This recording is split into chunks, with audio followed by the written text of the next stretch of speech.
TBN 24 news নেটওয়ার্কের নিয়মিত আয়োজন টিবিএন অ্যানালিসিস অনুষ্ঠান থেকে আপনাদের সবাইকে স্বাগত জানাচ্ছি আমি রানা আহমেদ। সুপ্রিয় দর্শক, আপনারা এই মুহূর্তে যারা ঘরে টেলিভিশন সেটের সামনে বসে এই অনুষ্ঠানটি দেখছেন কিংবা আরেকটু পরে টেলিভিশন সেটের সামনে বসে আপনাদের এই প্রিয় অনুষ্ঠানটি উপভোগ করবেন, কিংবা এই মুহূর্তে যারা ফেসবুক লাইভে ঢুকেছেন অথবা আরেকটু পরে ফেসবুক লাইভে ঢুকবেন, কিংবা আরও পরে সময় সুযোগ মতো যারা ইউটিউবে অনুষ্ঠানটি দেখবেন তাদেরকেও আগাম স্বাগত জানিয়ে রাখি। সুপ্রিয় দর্শক, আমাদের দৈনন্দিন জীবনে নানান রকম সমস্যার সম্মুখীন আমরা হয়ে থাকি, বিশেষ করে দুর্ঘটনাজনিত নানান রকম সমস্যায় চলতে ফিরতে যে বা ঘরে থেকেও এমনকি ঘরে হাসপাতালে বিভিন্ন জায়গায় আমরা বিভিন্ন ধরনের সমস্যার সম্মুখীন হই। কিন্তু আমার আইনি অধিকার কী আছে, ক্ষতিপূরণ পাওয়ার কি ব্যবস্থা আছে ইত্যাদি নানান বিষয় নিয়ে আজকে আমরা কথা বলবো এই অনুষ্ঠানে। অর্থাৎ যে কোনো ধরনের দুর্ঘটনার পর আপনার আইনি অধিকার ক্ষতিপূরণের পথ কতটা সহজ, এই বিষয়টি আজকে আমাদের আলোচনায় বিষয়বস্তু। সুপ্রিয় দর্শক, এই বিষয়ের উপরে যদি আপনাদের কোনো প্রশ্ন থেকে থাকে সেই প্রশ্নগুলো করবার জন্য আমাদের টেলিভিশন স্ক্রিনে যে টেলিফোন নম্বরটি ভেসে উঠেছে তারপরেও আমি বলে দিচ্ছি 6463079828 এই নম্বরে ফোন করতে পারেন, কিংবা যাদের ফোন করতে খুবই অসুবিধা হয় তারা আমাদের ফেসবুকেও প্রশ্ন রাখতে পারেন। আমরা সবগুলো প্রশ্নের উত্তর দেওয়ার চেষ্টা করব এবং ইত্যকার এই সমস্ত বিষয়ে আলোচনা করবার জন্য আমাদের সাথে সংযুক্ত হয়েছেন আমাদের সকলের প্রিয়জন, প্রিয় মানুষ, প্রিয় মুখ, প্রিয় অ্যাটর্নি থানন রিজভী ইএসকিউ। অ্যাটর্নি থানন রিজভী, আপনাকে স্বাগত। ধন্যবাদ।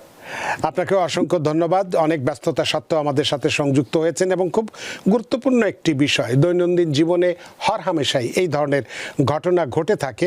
তো এই ক্ষেত্রে আপনার কাছে যে বিষয়গুলো নিয়ে একটু কথা বলতে চাইব, যে আমরা ধরে নিচ্ছি কেউ নার্সিংহোম বা হাসপাতালের বিছানায় শোয়া অবস্থায় বা বিছানায় থাকা অবস্থায় রোগীদের প্রতি অবহেলা কিংবা গাফিলতি অনেক সময় আমরা দেখে থাকি। এরপরে আমরা অ্যাপার্টমেন্ট ভবন কিংবা বাড়ির মালিকদের অবহেলার কারণে অনেক দায়িত্বহীন অবস্থায় আমরা দেখেছি দুর্ঘটনার শিকার হয়ে থাকি। এছাড়া খুব সাম্প্রতিককালে আমরা দেখছি স্কুটার, মপেড এবং ই বাইক দুর্ঘটনাজনিত বিভিন্ন ধরনের দুর্ঘটনা আমরা দেখছি। এই সমস্ত বিভিন্ন বিষয়গুলো নিয়ে আমরা কথা বলবো। প্রথমেই যে প্রশ্নটি আপনাকে আমি করতে চাই, যে নার্সিংহোম দিবি বা হাসপাতাল নিয়েই আমরা বলতে চাই, বিভিন্ন কারণে আমাদেরকে হসপিটালে বা নার্সিংহোমে ভর্তি হতে হয়। তো এরকম অবস্থায় নার্সিংহোম বা হাসপাতালে শয্যাশায়ী রোগীদের ক্ষেত্রে কোন ঘটনাকে আইনের দৃষ্টিতে অবহেলা হিসেবে গণ্য করা হয়? এক, দুই হচ্ছে বেডশোর বা বিছানায় যেটা আমরা অনেক সময় শুয়ে থাকি, কিংবা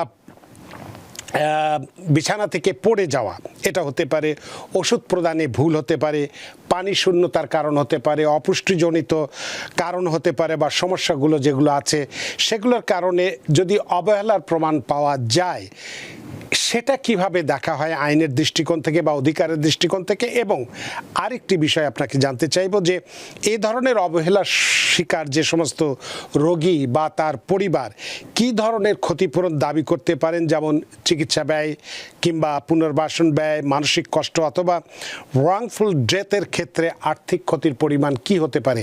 একসাথে অনেকগুলো বিষয় আপনার কাছে জানার চেষ্টা করেছি যাতে আপনি নিরবচ্ছিন্নভাবে উত্তরগুলো দিতে পারেন। অ্যাটর্নি থানন রিজভী। আসসালামু আলাইকুম।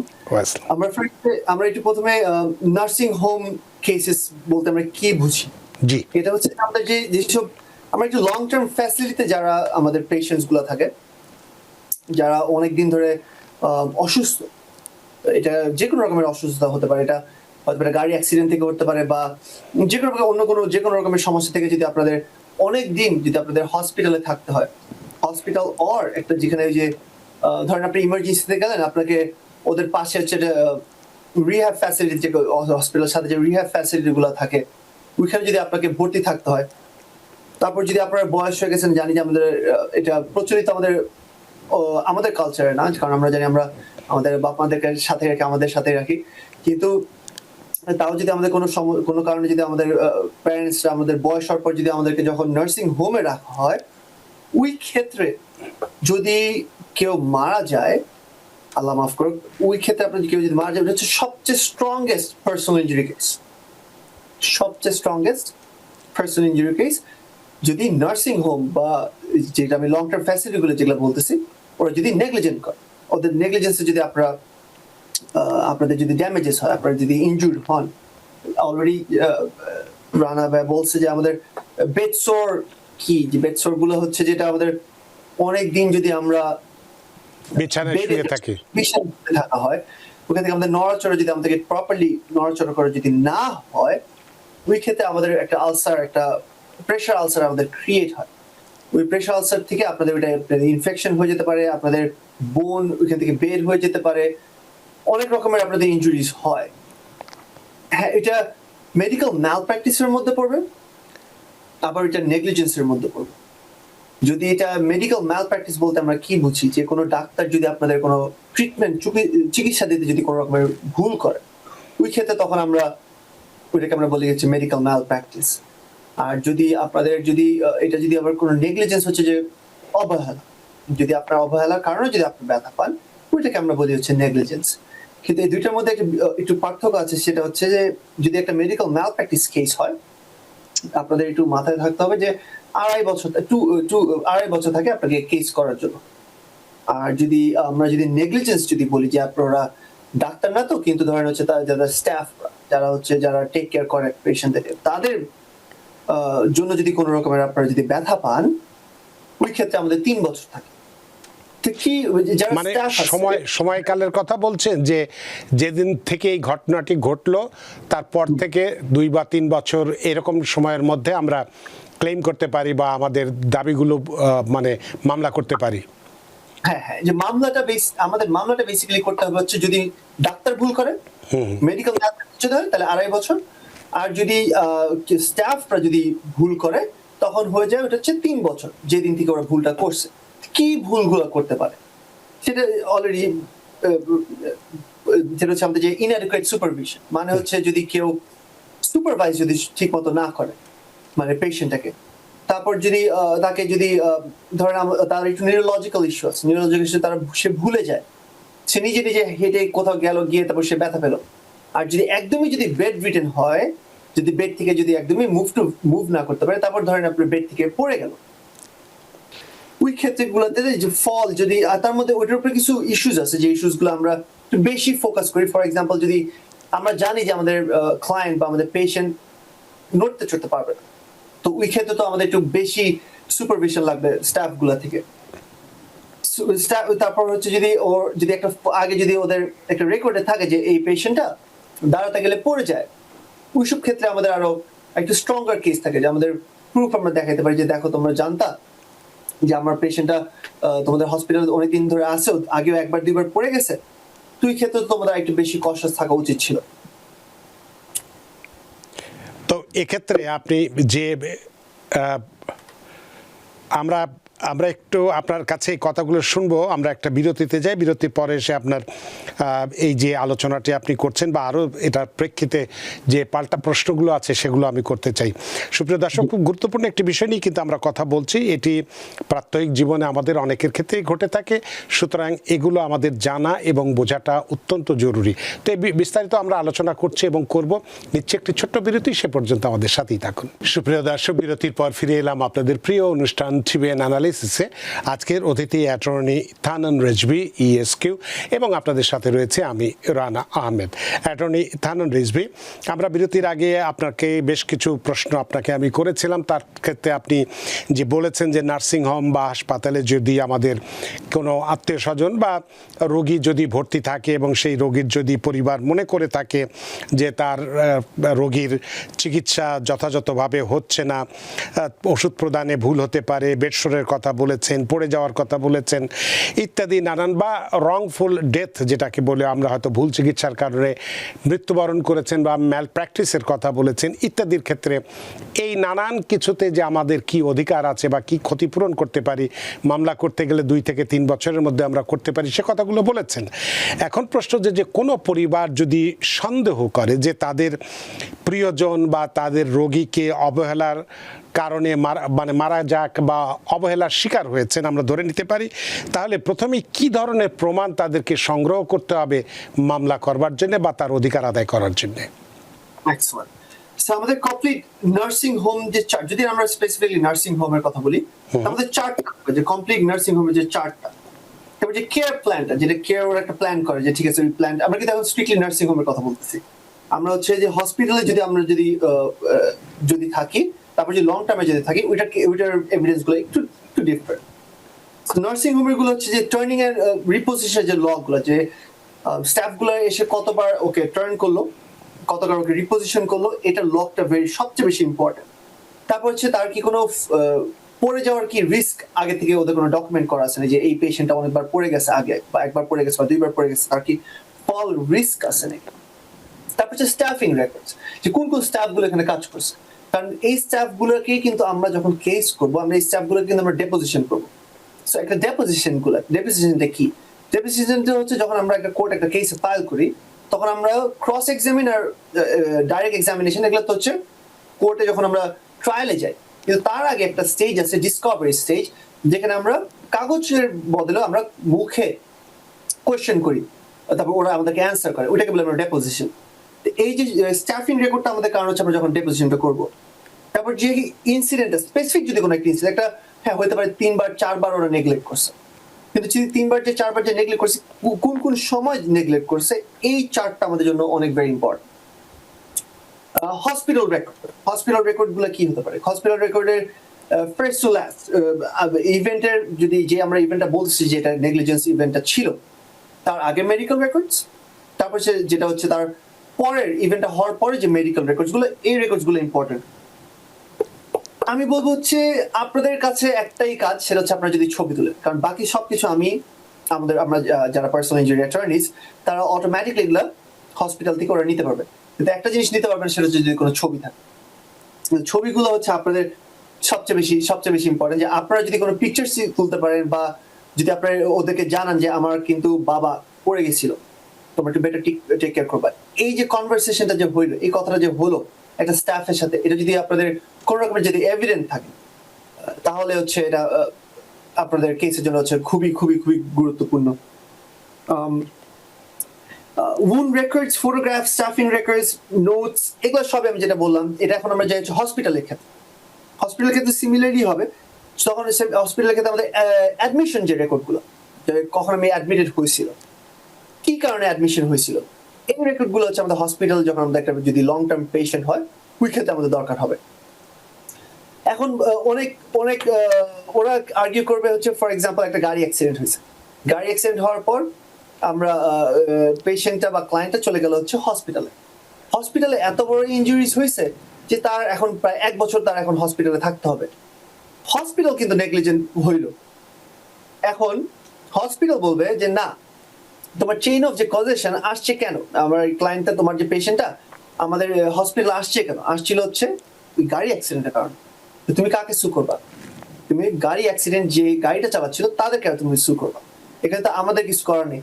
কিন্তু আমাদের যদি স্পেসিফিকলি যদি দেখাতে পারে যে ওরা গ্রসলি নেগলিজেন্ট ছিল হসপিটালটা সামহাও, তাহলে আমাদের চেইন অফ কজেশনটা কি হলো, আমাদের একটা সেপারেট একটা কেস হয়ে গেল হচ্ছে হসপিটালে রেখেছে। আমি একটা ছোট্ট একটা এক্সাম্পল দিব। এক্সাম্পলটা কি, আমার ক্লায়েন্ট একটা হসপিটালে গেছে একটা শোল্ডার সার্জারি করার জন্য। তো শোল্ডার সার্জারি করতে গেছে, কিন্তু যে অ্যানেস্থেসিস্ট আমরা বলি, যারা হচ্ছে অ্যানেস্থেসিয়া দেয়, সে কি করছে, সে লাংসের হার্টের অনেক কাছে দিয়ে দিছে। শোল্ডার সার্জারি তো দূরের কথা, আমার ক্লায়েন্ট মনে করছিল সে মারা যাবে, কারণ তার ব্রিদিং বন্ধ হয়ে গেছিল, তার হার্ট কাজ করতেছিল না। এই ক্ষেত্রে শোল্ডার সার্জারিটা হয় না, কিন্তু এখন আমি কাকে আমি কেস করবো? আমি কি যে ড্রাইভারটার জন্য আমার ক্লায়েন্ট শোল্ডার সার্জারি করতে যাচ্ছিল তাকে আমি সু করব, নাকি যে হসপিটাল যে অ্যানেস্থেসিয়া যে দিচ্ছিল তাকে আমি সু করব? এই ক্ষেত্রে এই স্পেসিফিকলি এই ক্ষেত্রে আমি যে ড্রাইভারকে আমার ক্লায়েন্টকে হিট করছে, ওই ড্রাইভারকে আমি সু করছি। এখানে একটা কারণ আছে। At the end of the day আমরা চাই হচ্ছে যে আমাদের ক্লায়েন্টের জন্য ম্যাক্সিমাম রিকভারি করার জন্য। এখন যে ড্রাইভারটা হচ্ছে হিট করছে আমার ক্লায়েন্টকে, ওই ড্রাইভারের পলিসি লিমিট আছে হচ্ছে 500,000। এখন যদি তার পলিসি লিমিট যদি 25,000 হতো, তখন আমি বলতাম যে ঠিক আছে, আমার ক্লায়েন্টের এত বড় একটা ক্ষতি হয়েছে, আমি তো 25,000-এ আমার ক্লায়েন্ট এটা স্যাটিসফাইড হবে না, আমি এখন হসপিটালের বিরুদ্ধে আমি একটা কেস করব। এই ক্ষেত্রে আমি হসপিটালের বিরুদ্ধে আমি কেস করি নাই, কারণ হচ্ছে আমার অলরেডি গাড়ি যে কেসটা আছে সেখানে এনাফ টাকা আছে, আর আমি কোনোভাবে আমি আর্গুমেন্ট করতে পারবো অফকোর্স যে কজেশনটা ব্রেক হয় নাই, যে তোমার কারণেই গেছে আমার ক্লায়েন্ট হচ্ছে ডাক্তারের কাছে শোল্ডার সার্জারি করতে, ওইখানেই ওর অ্যানেস্থেসিয়া এত ক্লোজলি দিছে, আর তুমি পে করবা। আর ওইটা আমি কেসটা আমি জিতছিও, ওইটা আমরা অ্যাওয়ার্ডও পাইছি অনেক সিগনিফিকেন্টলি। সেটা ডিপেন্ড করে at the end of the কোয়েশ্চেনটা হচ্ছে আমরা কত টাকা রিকভারি করতে পারবো বা কতবার রিকভারি করতে চাই, এটার উপরে সব ডিপেন্ড করবে। কারণ কি হসপিটালদের ইন্স্যুরেন্স কভারেজ ইজ হিউজ, মানে অনেক ইন্স্যুরেন্স থাকে। যেমন না যে ঠিক আছে ওদের 25,000 বা 50,000 বা 100,000 শেষ না, মোস্ট অফ দ্য হসপিটালস হচ্ছে সেলফ ইনস্যুরড, তো ওদের কাছে আনলিমিটেড টাকা থাকে। ওদের কাছে আমি এটা 500,000 কেসটা সেটেল হতে পারে, 5 মিলিয়নের কেসটা সেটেল হতে পারে, এবার 100,000 সেটেল হতে পারে। এইসব কেসগুলো অল্প টাকা সেটেল হয় না। এখানে একটা কারণ আছে, কারণ হচ্ছে যে নার্সিং হোম বলেন বা হসপিটাল বলেন, ওরা অনেক ফাইট করবে আমাদের সাথে না পে করার জন্য, আর আমরা অনেক ফাইট করব পে করার জন্য। সো আমরা যদি এত ফাইট করি, আমি একটা কেস 20,000 সেটেল করবো না, 30,000 সেটেল করবো না, আমি অ্যাটলিস্ট আমি চেষ্টা করবো যেন এটা 6 ফিগার হয়। এটার জন্য মানে একটু স্ক্রিনিংটা একটু অনেক অনেক লেন্দি একটা স্ক্রিনিং, অনেক ওয়ার্ক, অনেক কাজ। সেটা তো আপনার বেশ কিছু উদাহরণ দিয়ে বললেন, কিন্তু আপনার কাছে একটু বিষয় জানতে চাই। আমরা অনেক পরিবারের ক্ষেত্রে আমরা দেখেছি বা আমরা নিজেরাও চিন্তা করেছি যে অ্যাক্সিডেন্ট হয়েছে, আবার এটার ব্যাপারে বা মামলা বা ক্ষতিপূরণ যেই বলি না কেন নিতে যাব বা অভিযোগ করব, এই মামলা করতে যাব বা অভিযোগ করার ক্ষেত্রে আমরা দেখেছি যে অনেকেই দ্বিধাগ্রস্ত হয়ে থাকেন। তাদের জন্য এই যে দ্বিধাগ্রস্ত হচ্ছে বলে আমি বঞ্চিত হচ্ছি, তাদের জন্য আপনার কি পরামর্শ থাকতে পারে, এই প্রশ্নটা রেখে দিলাম। তবে দুইজন দর্শক অনেকক্ষণ ধরে অপেক্ষা করছে, তাদের একটু ফোনটা নিয়ে নিই। সুপ্রিয় দর্শক, কে আছেন টেলিফোনে? জি, দয়া করে নাম পরিচয় দিয়ে আপনার প্রশ্নটি করুন।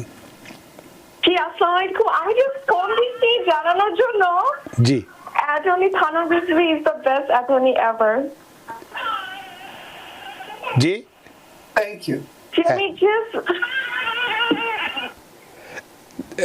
জি, ওকে, থ্যাঙ্কস আপনার প্রশ্নের জন্য।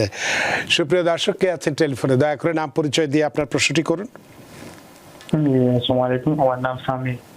আমার কোশ্চেন হলো, আমি 8-9 মান্থ আমি কেয়ার জব করি, তখন কেয়ার জব করার সময় ওই স্লিপ খেয়ে পড়ে যায়, তখন আমি ব্যাকে পেন হয়, মানে আমার রিপোর্টে একটু প্রবলেম আসছে, প্লাস অনেকদিন থেকে আমি পেন নিয়ে প্রবলেম হইতেছে। সো এটা কি আমি কিছু করতে পারবো? আপনি একটু লাইনে থাকবেন, আপনার যদি কোনো প্রশ্ন থাকে। অ্যাটর্নি থানান রেজভি। আচ্ছা, আমি একটু কথাটা আমি বুঝি নাই। আচ্ছা, আপনি আবার প্রশ্নটি করুন একটু, আমিও ঠিক মতো বুঝিনি, এই জন্য আপনাকে লাইনে রেখেছি। আমি ক্যাশ জব করি, আমার 1099 আমি নিয়েছি এখান থেকে, প্লাস আমি কাজ করার সময় আমি স্লিপ খেয়ে পড়ে যাই, তখন আমার ব্যাকে প্রবলেম হয়েছে। এখন আমার এমআরআই রিপোর্টে প্রবলেম আসছে, আমার ডাক্তারও প্রবলেম বলছে, আমি ওই এমপ্লয়ারকেও জানাইছি এই বিষয়ে। তো এই বিষয়ে কি আমি কোনো বেনিফিট পাইতে পারি? অফকোর্স ভাইয়া, আপনার হচ্ছে ওয়ার্কার্স কম্প একটা ক্লেম ফাইল করবেন। হ্যাঁ, এখন আমি হচ্ছে ইনজুরি অ্যাটর্নি, আপনার একটা ওয়ার্কার্স কম্প অ্যাটর্নি লাগবে। কারণ কি ইন নিউ ইয়র্ক আপনি আপনার এমপ্লয়ারকে সু করতে পারবেন। কিন্তু এখানে একটা জিনিস আছে, আমি আরেকটা এক্সাম্পল দিই ভাইয়া। আপনি কোথায় পড়ছেন? ওইটা কি পড়ছেন হচ্ছে কাজের ভিতরেই? হ্যাঁ, কাজের ভিতরেই পড়েছে। কাজের ভিতরে পড়ে গেছে। তো কাজের ভিতরে কিভাবে পড়ে গেলেন? ওইটা কি কারো অন্যজনের কারণে পড়লেন, নাকি না হচ্ছে জায়গাটা স্লিপারি ছিল, নাকি না বিল্ডিংটা ভিতরে যেখানে কাজ করছিল ওইটা ডিফেক্টিভ ছিল? যদি বিল্ডিংটা যদি ডিফেক্টিভ হয়, বিল্ডিংটা, আমি কিন্তু বলতেছি কোনো মেশিনারি না, যদি বিল্ডিংটা ডিফেক্টিভ হয় তাহলে আপনার একটা পার্সোনাল ইনজুরি কেস আছে, প্লাস আপনার একটা ওয়ার্কার্স কম্প কেস আছে। আর যদি মনে করেন যে না, বিল্ডিং এর কোনো সমস্যা ছিল না, আপনার এমপ্লয়ারি কারণে বা আপনার মেশিনের কারণে বা আপনি কিছু পিক আপ কোনো জিনিস হেভি কিছু উঠাতে গিয়ে যদি আপনি পড়ে যান, ওই ক্ষেত্রে আপনার ওয়ার্কার্স কম্প কেস আছে অফকোর্স। আর ওয়ার্কার্স কম্পের আমি আগে যেমন বলছি যে পার বডি পার্টে আপনাদের একটা সেটেলমেন্ট হয়, পার্সোনাল ইনজুরির মতন একটা লামসাম না। এখন যদি আপনি আপনি যদি বলেন পিছনে ব্যথা পেয়েছেন, তারপরে পিছনের জন্য আপনাকে ওয়েজ লস পে করবে per week up to $400 to $500।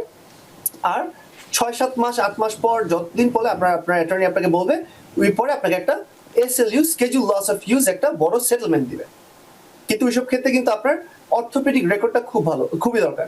আপনার প্রাইমারি কেয়ারের কাছে গুড, আপনার ফিজিক্যাল থেরাপি কাইরোপ্র্যাক্টর কাছে যাচ্ছেন, ভেরি গুড, কিন্তু মেক শিওর যে আপনি অর্থোপেডিক কাছে যাবেন আর একটা ওয়ার্কার্স কম অ্যাটর্নির সাথে আপনি যোগাযোগ করবেন। আপনি আমাকে ফোন দিতে পারেন, আমি হেল্প করবো ইনশাআল্লাহ। অনেক ধন্যবাদ প্রিয় দর্শক। অবশ্যই আপনি আপনার এই বিষয়ে প্রতিকার পাবেন, তবে সেক্ষেত্রে ওয়ার্কার্স অ্যাটর্নির সঙ্গে আপনি একটু যোগাযোগ করুন। যদি ওনার সহযোগিতা লাগে, উনিও বললেন ওনাকে আপনাকে সহযোগিতা করতে পারে। আপনার প্রশ্নের জন্য অনেক ধন্যবাদ। তো যে প্রশ্নটি আপনাকে আমি করেছিলাম যে আমরা অনেক সময় আমরা নানান রকম হ্যাসেলের মধ্যে থাকি বা হ্যাসেল করতে পছন্দ করি না, অভিযোগ করতে যে দ্বিধাগ্রস্ত হই, এইরকম মানুষের জন্য আমাদের কমিউনিটি যারা অনেক মানুষ এরকম আছে, আপনিও খুঁজে দেখবেন, তাদের জন্য আপনার পরামর্শটা কি হবে? সবচেয়ে ইম্পর্টেন্ট যে জিনিসটা, যে সবাই মনে করতেছে আইসের জন্য আমি যতই ব্যথা পাই, আমি যদি এখন একটা ক্লেম করি আমাকে আইসে শুধু ধরে নেবে, এটা ভুল ধারণা। এটা ভুল ধারণা। আইস বা আপনার ইমিগ্রেশন কোন সময় আপনার জানবেই না যে আপনার একটা ইনজুরি কেস আছে, আর ইনজুরির সাথে আপনাদের ইমিগ্রেশন স্ট্যাটাসের অ্যাবসলিউটলি কোনো সম্পর্ক নেই। আপনার যদি একটা ইনজুরি ক্লেম ফাইল করেন, যে কোনো কারণেই হোক, আপনি যদি ভয় বিধা পান, আমাকে রিজনটা বলতে হবে কেন বিধা পাচ্ছেন। কারণ কি, আমরা তো মামলা, হ্যাঁ মানুষ মামলা বললে অনেক ভয় পায়, যে আমি মামলা করলেও ভয় পাচ্ছি, আমি মামলা খাইলেও আমি ভয় পাচ্ছি। কিন্তু এই জিনিসটা আমাদের জন্য এত সহজ, আমরা কালকে সকালবেলা চাইলে কাউকে একজনকে সু করে দিতে পারবো। কালকে আমার মানে সকাল 9টার দিকে 5 মিনিট লাগবে আমাদের কাউকে সু করতে, আমাদের জন্য খুবই সহজ। তো আপনাদের কাছে হতে পারে যে ঠিক আছে, ও আমি মামলা করব না, আমার ভয় পাচ্ছি, আমি কি হবে না হবে, আমার কোর্টে যেতে হবে। না, আপনার কোর্টে যেতে হবে না। কোর্টে যেতে হয় কখন? যদি আমরা কেসটা সেটেল না করি। আর ইনজুরি কেস মানে 99% অফ দ্য কেসেস হচ্ছে ট্রায়ালে যায় না, আপনাদের কেস সেটেল হয়ে যায়। তা আপনাদের কোর্টে তো আপনার কোনো সময় যেতে হচ্ছে না, খালি একবার আপনাকে 1 ঘন্টা 2 ঘন্টা বা 3 ঘন্টা আপনাকে কোয়েশ্চেন করবে উই অ্যাটর্নি, যেখানে আমি বসে থাকবো, আমাদের পার্সোনাল আপনার অ্যাটর্নিরা বসে থাকবে। ওই ক্ষেত্রে ছাড়া আপনাদের একবারও কোর্টে যেতে হবে না, আপনাদের কারোর সামনে যেতে হবে না। আপনাদের অ্যাটর্নিরা সারাদিন কি করে, এই যে এই কাজটাই তো করে। তা আমাদের জন্য খুব সহজ, খুবই সহজ। আমি যাকে তাকে আমি সু করে দিতে পারবো কালকে, কোনো সমস্যা নেই। কিন্তু আপনাদেরকে বলবো যে আপনারা ভয় পাবেন না, আপনাদের একটা বাঙালি ছেলে আছে ইনশাআল্লাহ। আপনারা এই ইনজুরি কেসে আপনারা ভয় পাবেন না যে আমার ইমিগ্রেশনে কি হবে, আমি এটা ভয় পাইতেছি, আমি সেটা বলছি না। আমরা সারাদিন এটা করি, আমাদের জন্য জিনিসটা খুবই সহজ। তো আপনারা আমাদেরকে ট্রাস্ট করবেন ইনশাআল্লাহ। অনেক ধন্যবাদ অ্যাটর্নি তানন রিজভী। সুপ্রিয় দর্শক, নিশ্চয়ই বুঝতে পেরেছেন আমরা নানানভাবে হয়তো দুর্ঘটনা কবলিত হই। অনেক সময় যেটা বললাম যে বিভিন্ন কারণে আমরা যেতে চাই না বা দ্বিধাগ্রস্ত হই, আসলে সেটা হওয়ার কোনো কারণ নেই। অ্যাটর্নি তানন রিজভী খুব সুন্দর করে বলে দিয়েছেন, যে কোনো ধরনের যদি সমস্যার সম্মুখীন যদি আমরা হই, দুর্ঘটনায় কবলিত হই, অবশ্যই তার কনসিকুয়েন্সেস বুঝে আমাদেরকে অ্যাটর্নি শরণাপন্ন হওয়াটাই বুদ্ধিমানের কাজ হবে। আমরা একটু অ্যাপার্টমেন্ট বিল্ডিং বা হোম ওনার্স নেগলিজেন্সি নিয়ে এবার একটু কথা বলতে চাই। যে অনেক সময় আমরা দেখেছি ভাঙা সিঁড়ি, বাড়ির ক্ষেত্রে বলছি, ভাঙা সিঁড়ি হতে পারে, পর্যাপ্ত আলো না থাকাটা হতে পারে, বরফ পরিষ্কার করা না হতে পারে, নিরাপত্তাহীন প্রবেশ পথ হতে পারে, অগ্নি নিরাপত্তার ঘাটতির কারণে কোনো কারণে যদি দুর্ঘটনা ঘটে, তাহলে সেক্ষেত্রে দায়টা কার উপর বর্তাবে? আমরা তো সাইড ওয়াক নিয়ে অনেকবার কথা বলেছি আগে। হ্যাঁ, আমরা সাইড ওয়াক নিয়ে আমরা তো জানি যে যদি সাইড ওয়াকে আমি যদি কারোর বাসার সামনে যদি পড়ি, স্পেশালি আমার কুইন্স, ব্রঙ্কস, ব্রুকলিন, কার দোষ? ল্যান্ডওনারের দোষ। কিন্তু ল্যান্ডওনারের দোষ কখন না? যখন ল্যান্ডওনার নিজে ওই বাসাটাতে থাকে আর ওইটা 2 or 3 or 1 ফ্যামিলি হাউস। তো যদি এটা 4 ফ্যামিলি মানে 4 ইউনিটও যদি থাকে বাসাতে, আর ল্যান্ডলর্ড যদি বাসাতে থাকে, তাহলে আমরা ল্যান্ডলর্ডকে সু করবো সাইড ওয়াকে যদি কোনো ডিফেক্টিভ কন্ডিশন থাকে। আর যদি ওটা 1, 2 or 3 ফ্যামিলি হাউস হয়, যেখানে ওনার নিজেই থাকে একটা ইউনিটে, সেক্ষেত্রে হচ্ছে মিউনিসিপ্যালিটিকে সু করবো। আর মিউনিসিপ্যালিটিকে সু করার ক্ষেত্রে কিন্তু আমাদের স্ট্যাচুট অফ লিমিটেশন, যেটা আমরা 3 বছর বলি, সেটা কিন্তু 1 বছর 3 মাস। তো মিউনিসিপ্যালিটির এগেইনস্টে কেস করতে হলে আমাদের অনেকগুলো ফর্মালিটিস আছে। For example notice of clans আছে, এগুলো আমাদের মাথা রাখতে হবে। কারণ হচ্ছে আমরা জানি যে ঠিক আছে আমি পড়ছি হচ্ছে 1 বছর আগে, আমি একটু ওয়েট করবো, কারণ 3 বছর তো আছে। এটা আপনারা ভুল করবে না, কারণ আপনি কিন্তু জানেন না যে ওটা কি মিউনিসিপ্যালিটি ওন, মানে মিউনিসিপ্যালিটি ভুল করছে নাকি আমরা হোম ওনারের কাছে যাব। একটা এক্সাম্পল দিই আবার। এক্সাম্পলটা হচ্ছে যে আমরা যে কনস্ট্রাকশন কেসগুলো যদি বলি, হ্যাঁ, কনস্ট্রাকশন কেসগুলো আপনারা কিন্তু মনে করতে পারেন যে এটা প্রেমিসিস কেস, তাই না, যে আমি কারোর বাসায় কাজ করতে গেছিলাম তারপর আমি পড়ে গিয়ে ব্যথা পাইছি, না, ওইটা কিন্তু লেবার ল। লেবার ল কেসগুলো কিন্তু আরো স্ট্রঙ্গার কেস, আপনার জিতার ওয়ে আরো ইজিয়ার। কারণ একটা যদি স্লিপ এন্ড ফল হয়, স্লিপ এন্ড ফলে কি হবে, আমার তো যে ওখানে আর্গুমেন্ট করতে হবে যে ওখানে সে আইস ছিল, সে পরিষ্কার করে নাই, কিন্তু আবার ওই অ্যাটর্নি বলবে, ওই পার্সন অ্যাটর্নি বলবে যে না, স্নো স্টর্ম হচ্ছিল, স্নো স্টর্মের মাঝখানে যে আমার ক্লায়েন্ট কেমন পরিষ্কার করবে, ওইসব ক্ষেত্রে আমাদের খুব ডিফিকাল্ট। প্লাস হচ্ছে আমরা কম্পারেটিভ নেগলিজেন্স, আমরা সবসময় আমাদের 20% একসেপ্ট করতে হয় যে আমার ক্লায়েন্ট 20% এট ফল্ট, এই যখন হচ্ছে স্লিপ এন্ড ফল কেসগুলোতে বা স্ট্রিপ এন্ড ফল কেস বা সাইড ওয়াকে। যখন কনস্ট্রাকশন কেস হয় তখন কিন্তু একটা স্ট্রিক্ট লায়াবিলিটি হয়। স্ট্রিক্ট লায়াবিলিটিটা কি? স্ট্রিক্ট লায়াবিলিটি হচ্ছে যে আমি তোমার সাথে কাজ করতে আসছি, scaffolding law, Rana we did it this before, right? আমরা আগে নিয়ে কথা বলছিলাম যে আপনি যদি পড়ে যান, ওই ক্ষেত্রে তো স্ট্রিক্টলি লায়াবল হবে হচ্ছে হোম ওনার। আরেকটা হচ্ছে যে আমার একটা খুব একটা দুঃখজনক কেস আছে, সেটা হচ্ছে কারো বাসায় যদি আপনার ধরেন হচ্ছে আপনাদের সুইমিং পুল থাকে ফর এক্সাম্পল, বাসাটা হচ্ছে ঠিক মতো ফেন্সড না, ওই ক্ষেত্রে যদি কেউ যে ওখানে কোনো একটা বাচ্চা যদি যায়, বাচ্চা যে যদি ওখানে আল্লাহ মাফ করে যদি পড়ে গিয়ে যে মারা যায় বা পড়ে গিয়ে যদি কোনো রকম ব্যথা পায়, তখন কিন্তু আমরা সু করবো হচ্ছে ল্যান্ড ওনারকে। ঘুরে ফিরে ম্যাক্সিমাম মোস্ট অফ দ্য টাইমই হয় হচ্ছে ল্যান্ড ওনার। আর যদি সাইড ওয়াক হয়ে যায় তখন হচ্ছে আমাদের যে মাথা রাখতে হবে যে 1, 2 or 3 ফ্যামিলি হাউস নাকি, আর ওখানে ওনারটা বসবাস করে নাকি নিজে। কুকুর তো কুকুর কামড় তো যার কুকুর। আমি আজকে যেমন আমার একটা ডেপোজিশন ছিল, একটা ছোট বাচ্চার এখানে কামড় দিছে, আমার ডেপোজিশন আমরা প্রায় 2 ঘন্টা 3 ঘন্টা এটা চলছে, আমি কোয়েশ্চেন করছি, ওরা কোয়েশ্চেন করছে। তো এইসব ক্ষেত্রেও একটু জিতা একটু টাফ, আগে একটু টাফ ছিল, কিন্তু এখন একটা নতুন কেস ল বাইর হওয়ার পর কুকুর কামড়ের কেসগুলো আমাদের জিতা অনেক ইজি হয়ে গেছে, যেটাকে বলে ফ্ল্যান্ডার্স ভার্সেস গুড ফেলো, এই কেসটা বাইর হওয়ার পর। সো কুকুর কামড়, স্লিপ এন্ড ফল পড়ে গিয়ে, তারপর আপনারা যদি কনস্ট্রাকশন এগুলো যদি আপনারা প্রেমিসিস এর মধ্যে ধরতে চান আপনারা ধরতে পারেন, কিন্তু এটা হচ্ছে section 2 for labour law case হয়ে যায়। তারপর হচ্ছে যদি আরেকটা কেস ভাই আমার যেমন গাছ কাটছে ল্যান্ড ওনার, কিন্তু গাছটা ছিল হচ্ছে পড়ে ওইখানে একটা বেবি উঠছে আবার পড়ে গেছে। সো গাছ ভেঙেও যদি হ্যাজার্ডাস হয়ে থাকে আপনাদের সাইড ওয়াক বা পিছনে যদি এইসব ক্ষেত্রে যদি আপনার পড়ে গিয়ে ব্যথা পান, ওই ক্ষেত্রে কিন্তু আপনাদের একটা ল্যান্ডলর্ডের এগেইনস্টে একটা কেস থাকে। কিন্তু ওই যে আমাদের মাথায় রাখতে হবে যে নিউ ইয়র্ক সিটি হলে ইটস ভেরি ডিফিকাল্ট, আমাদের একটু দেখতে হবে যেটা 1, 2 or 3 ফ্যামিলি হাউস নাকি, ওইটা আপনাদের সবসময় মাথা খেয়াল রাখতে। তা আপনি এতক্ষণ যে বিষয়গুলো আলোচনা করলেন তাতে এই আপনার আলোচনার প্রেক্ষিতে যে গুরুত্বপূর্ণ বিষয়টি সামনে আসে সেটি হচ্ছে যে স্ট্যাটিউট অফ লিমিটেশনস। এই যে স্ট্যাটিউট অফ লিমিটেশনস এইটা বলতে আসলে কি বোঝায় এবং সাধারণ মানুষ কেন এই বিষয়টি সম্পর্কে তাদেরকে সচেতন থাকার দরকার, এটা যদি একটু ব্যাখ্যা করেন। আমি আরেকটা এক্সাম্পল দিব, যে আমাকে একটা নিউ ইয়র্ক সিটি থেকে ফোন দিছে যে তার একটা অ্যাপার্টমেন্টের বিল্ডিং এ থাকতো, তার বেবি ব্যথা পাইছে একটা হিটিং এর গরম এখান থেকে, যে আপনাদের লাস্ট ভিডিওটা করার পরে আমাকে ফোন দিছে।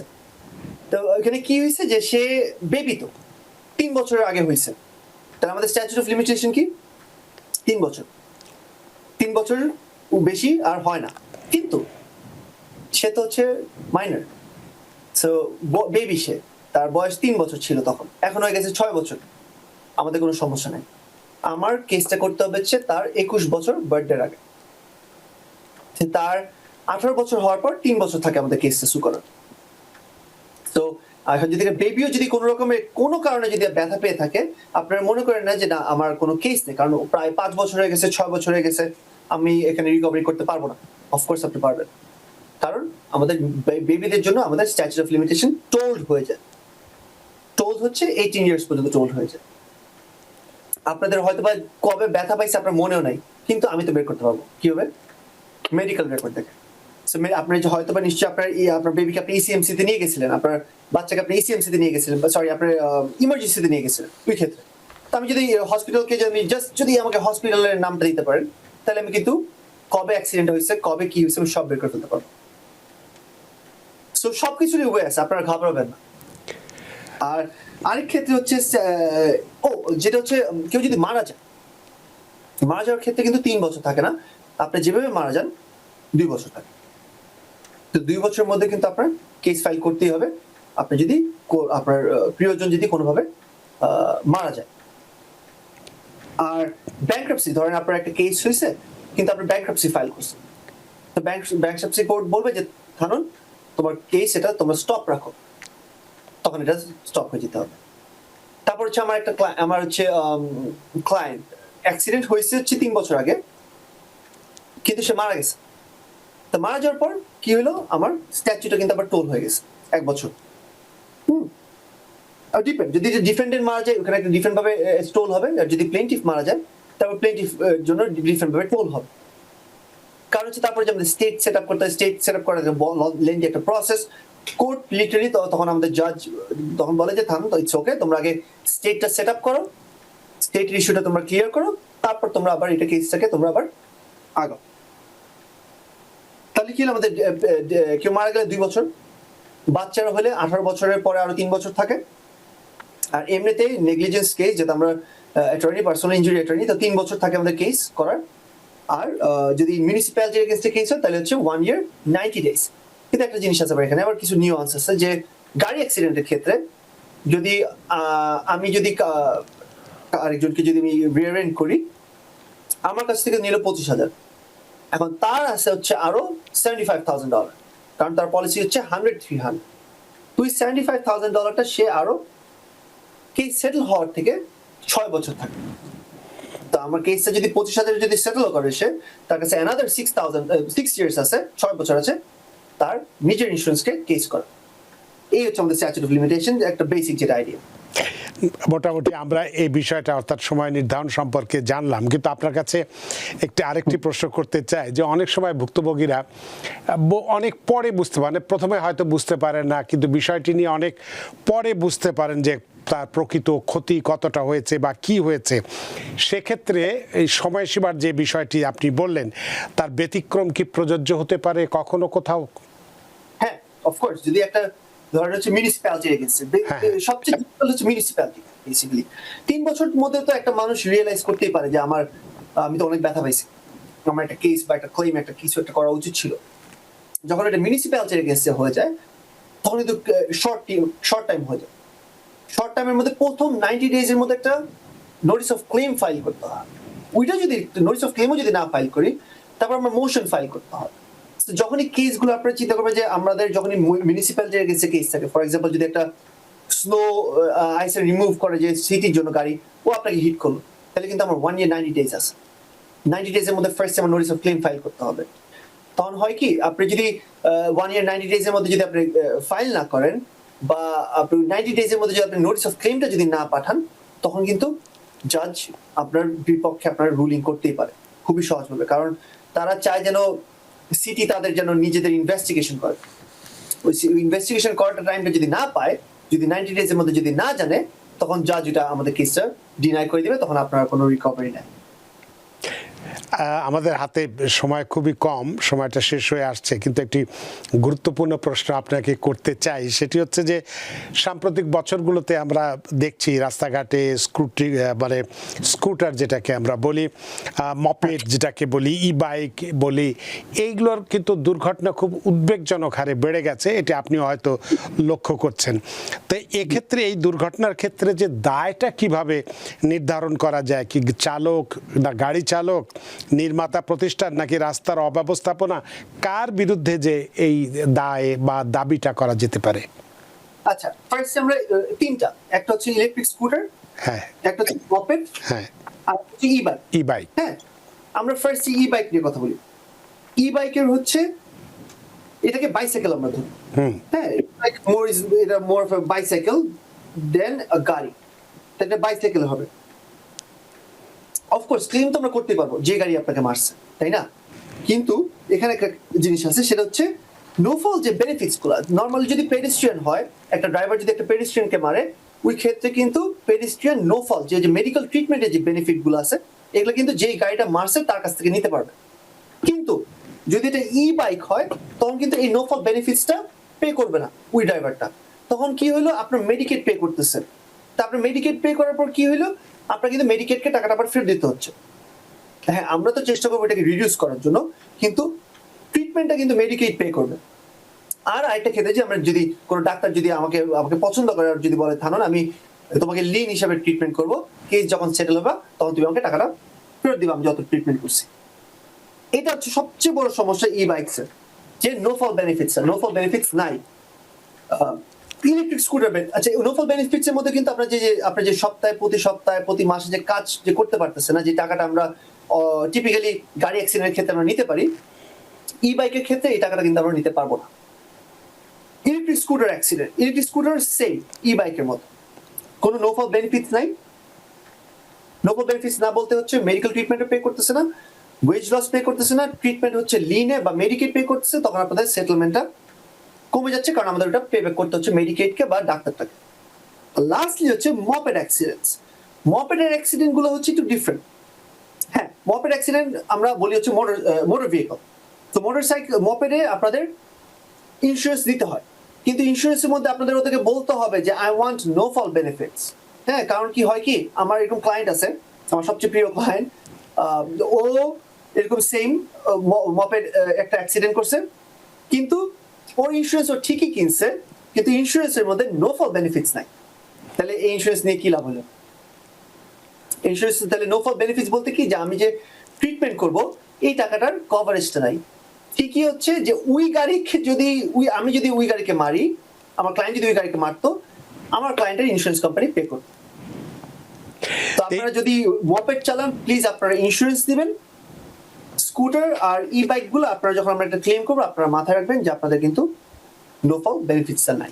এই সব ক্ষেত্রে যা এতক্ষণ আলোচনা করলেন, এই সমস্ত দুর্ঘটনার জন্য এই পুলিশ রিপোর্ট বা প্রত্যক্ষদর্শীর তথ্য বা ভিডিও ফুটেজ, এটা কতটা গুরুত্বপূর্ণ ভূমিকা পালন করে এই কেস জেতার জন্য? একটা এক্সাম্পল দিই বলি আমার। আজকে আমি একটা কেস পাইছি, সেটা হচ্ছে একটা ই বাইক আরেকটা ই বাইককে মেরে দিছে। ওই ক্ষেত্রে তো কোনো ইন্স্যুরেন্সই নাই, তাহলে কে পে করবে? তো ই বাইক যেহেতু আমরা এখন চেষ্টা করতেছি, যেটা আমরা একটু রিসার্চ করতেছি, সেটা হচ্ছে এমভিএক, একটা মোটর ভেহিকল অ্যাক্সিডেন্ট ইনডেমনিফিকেশন কর্পোরেশন আছে, তাদের থ্রুতে নো ফল বেনিফিটসটা আর সেটেলমেন্টটা নেওয়া। ফর এক্সাম্পল, এখন যদি আমি গাড়ি চালানোর সময় যদি কাউকে মেরে দিই, পেডিস্ট্রিয়ানকে বললাম, আর আমার ইন্স্যুরেন্সই নাই, তো ওই ক্ষেত্রে পেডিস্ট্রিয়ানটা কি করবে? পেডিস্ট্রিয়ানটা তখন এমভিএক এর সাথে একটা ক্লেম করবে, কিন্তু একটা সমস্যা হচ্ছে যে এমভিএক এর পলিসি লিমিটস হচ্ছে মাত্র $25,000। যদি আপনার যদি একটা আনইনশোর্ড গাড়ি যদি আপনাকে মেরে যদি আপনার হাত পা ভেঙে দেয়, আপনি এমভিএক এর থেকে $25,000 বেশি পাবে না। এটা আমি কেন বললাম? কারণ যে এমভিএক ফাইল করতে হইলে আপনাদের পুলিশ রিপোর্ট ম্যান্ডেটরি। আপনার পুলিশ রিপোর্ট ছাড়া এমভিএক একটা ক্লেম করা যাবেই না। তো পুলিশ রিপোর্ট তো খুবই ইম্পর্টেন্ট, মানে অ্যাক্সিডেন্ট হলে পুলিশ রিপোর্ট ভেরি ইম্পর্টেন্ট। কিন্তু নিউ ইয়র্ক সিটিতে এখন একটা সমস্যা, ওরা বলে যে আমরা পুলিশ রিপোর্ট আমরা করবো না। সো আপনারা যদি উইটনেস পান, একটু ছবি তুললেন, আশেপাশে মানুষদের সাথে কথা বললেন, তারপর যদি স্ট্রিট ক্যামেরা যদি থাকে ওখানে আমাকে জানাইলেন, বা আপনাদের যে পার্সোনাল ইনজুরি অ্যাটর্নি আছে ওদেরকে জানাইলেন যে এখান থেকে তোমরা ক্যামেরা ফুটেজ নিতে পারো, তখন ওইসব ক্ষেত্রে তো খুবই ইম্পর্টেন্ট। তারপরে এইসব ক্ষেত্রে এই বিষয়গুলো অত্যন্ত পুলিশ রিপোর্ট বা যেটা আমরা বললাম প্রত্যক্ষদর্শী যারা থাকে তাদের তথ্য এবং ভিডিও চিত্র বা ভিডিও ফুটেজগুলো খুবই গুরুত্বপূর্ণ ভূমিকা পালন করে। অ্যাটর্নি থানান রিজভী, আসলে আমাদের হাতে সময় নেই, সময়ের দড়িতে বাধা, সময় সীমানা টপকানো কঠিন, তাই অনুষ্ঠান শেষ করতে হচ্ছে। আরও হয়তো অনেক প্রশ্ন বা আরও অনেক সমস্যা, আরও নানান দুর্ঘটনা আছে, সবগুলি আমরা আলোচনা করতে পারতাম, কিন্তু আজকে হয়তো পারছি না, হয়তো অন্যদিন কোনো দিন করব। আপনার এই চমৎকার আলোচনার মধ্যে দিয়ে সত্যি আমরা ঋদ্ধ এবং প্রাণিত। আপনাকে আবারও ধন্যবাদ। সুপ্রিয় দর্শক, দুর্ঘটনা যে কোনো সময় ঘটতে পারে, সেটা আমার হতে পারে, আপনার হতে পারে, যে কারোরই হতে পারে, কিন্তু সচেতনতা, সঠিক তথ্য এবং সময় মতো আইনি পদক্ষেপ গ্রহণ করাটা প্রত্যেক ভুক্তভোগীর জীবনের জন্য বড় পরিবর্তন নিয়ে আসতে পারে। আজকের আলোচনার মধ্যে দিয়ে সেটা আমরা বোঝানোর চেষ্টা করেছি যে আপনার অধিকার কি, এইসব ক্ষেত্রে কখন পদক্ষেপ নিতে হবে এবং কিভাবে ন্যায় বিচারের পথে এগিয়ে যেতে হবে। আশা করি আজকের আলোচনা আপনাদের যথেষ্ট ভালো লেগেছে। সুপ্রিয় দর্শক, যে যেখানেই থাকুন, ভালো থাকুন, সুস্থ থাকুন, নিরাপদে থাকুন TVN 24 নিউজ নেটওয়ার্কের সাথেই। শুভরাত্রি।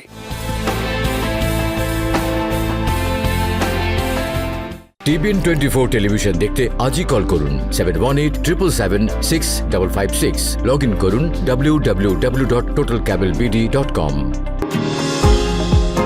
নিউ ইয়র্ক থেকে সম্প্রচারিত টিভিএন 24 টেলিভিশন বিশ্বজুড়ে বাঙালির কণ্ঠস্বর।